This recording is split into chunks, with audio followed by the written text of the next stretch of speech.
अस्सलाम वालेकुम, मैं हूं शाज़ेब खानज़ादा। कल अमेरिका और ईरान के दरमियान पाकिस्तान की कोशिशों से कायम की गई आर्जी जंगबंदी का आखिरी दिन है और अभी तक दोनों ममालिक ने जंगबंदी में तौसी से मुताल्लिक किसी बात पर इत्तफाक नहीं किया है और ये आर्जी जंगबंदी का मुआहदा खतरे में है क्योंकि ट्रंप ने अब से कुछ देर पहले ब्लूमबर्ग से बात करते हुए ये कह दिया है कि बुध के दिन सीज़ फायर ख़त्म हो जाएगा, मगर ये बहुत मुश्किल है कि वो इसकी मुद्दत में तौसी करेंगे। यानी जो बातें हो रही थी कि जब तक मुआहदा नहीं हो जाता उस वक्त तक कोशिशें की जा रही हैं कि सीज़ फायर में तौसी हो जाए। सदर ट्रंप कह रहे हैं वो तौसी नहीं करेंगे। साथ ही ट्रंप ने यह भी कहा है कि मैं जल्दी में कोई बुरा मुआहदा नहीं करूँगा क्योंकि हमारे पास बहुत वक्त है। और जब उनसे पूछा गया कि अगर मुआहदा ना हुआ तो जंग दोबारा शुरू हो जाएगी, तो सदर ट्रंप ने जवाब दिया कि अगर ईरान से डील ना हुई जंग यकीनी है। सदर ट्रंप के बयानात मुसलसल जारी हैं, ताहम इस जंगबंदी को तौसी देने या एक मुस्तकिल मुआहदे तक पहुंचने की कोशिशें अब भी जारी हैं और पाकिस्तान ये कोशिश कर रहा है कि किसी तरह दोनों ममालिक के दरमियान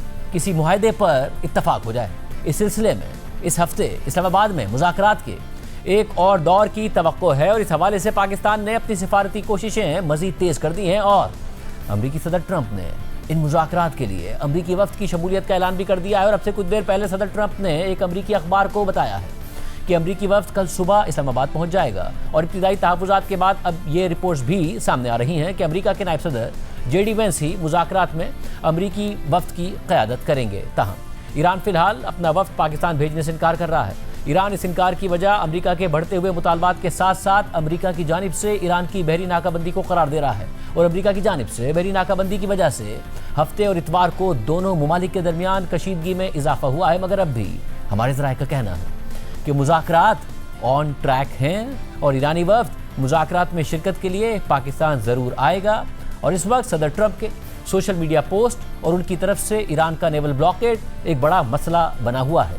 ईरानी क़यादत का मानना है कि सदर ट्रंप हर हाल में जंग का खात्मा और मुज़ाकरात चाहते हैं, इसीलिए इस वक्त ज़्यादा से ज़्यादा लेवरेज इस्तेमाल करने की कोशिश की जा रही है। सदर ट्रंप सोशल मीडिया पर विक्ट्री डिक्लेयर कर रहे हैं, मगर सोशल मीडिया पर भी उनकी विक्ट्री का मतलब है ईरान की शिकस्त। इसलिए दूसरी तरफ ईरानी क़यादत भी सोशल मीडिया और मीडिया पर ही जवाब देती है क्योंकि ईरान में मुज़ाकरात की हामी सियासी क़यादत पर दबाव बढ़ जाता है कि वो ट्रंप को जवाब दे।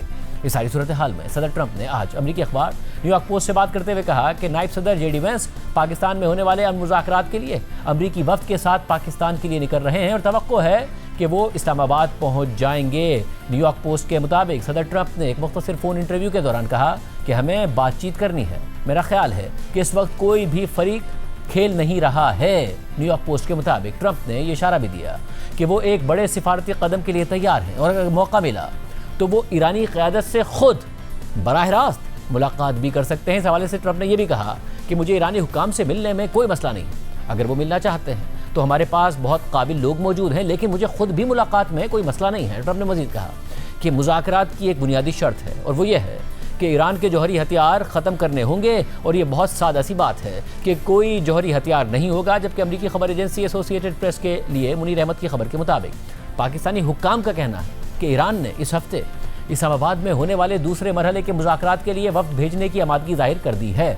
पाकिस्तानी हुक्काम ने नाम जाहिर न करने की शर्त पर बात करते हुए मज़ीद कहा कि ईरान और अमरीका के वफूद के इस्लामाबाद आने के हवाले से मोहतात उम्मीद पाई जा रही है। उन्होंने मज़ीद कहा कि पाकिस्तान सिक्योरिटी वजूहात की बिना पर किसी भी फरीक के सफ़र की तफसीलात जाहिर नहीं करेगा। हुक्काम ने मीडिया से भी दरख्वास्त की कि मुज़ाकरात के वक्त से मुताल्लिक क़यास आराइयों से गुरेज किया जाए क्योंकि ये अमल अभी भी जारी है और तब्दीलियाँ मुमकिन है। जबकि रॉयटर्स के मुताबिक एक सीनियर ईरानी ओहदेदार ने बताया है कि ईरान अमरीका के साथ मुमकिन अमन मुज़ाकरात में शिरकत का मस्बत तौर पर जायज़ा ले रहा है। ताहम उन्होंने इस बात पर जोर दिया कि अभी कोई हतमी फैसला नहीं किया गया है। अहम बात यह है कि गुज़िश्ता 2 दिनों से ये रिपोर्ट सामने आ रही थी कि ईरान अमरीका की जानिब से बहरी नाकाबंदी की वजह से मुज़ाकरात के लिए अपना वफ़द पाकिस्तान नहीं भेजेगा। जबकि आज ईरान की वज़ारत ख़ारजा के तर्जुमान इस्माइल बक़ाई ने प्रेस ब्रीफिंग के दौरान बताया कि इस वक्त जब मैं आपसे बात कर रहा हूँ तो हमारे पास मुज़ाकरात के अगले दौर का कोई मंसूबा नहीं है, इस पर कोई फैसला नहीं हुआ है।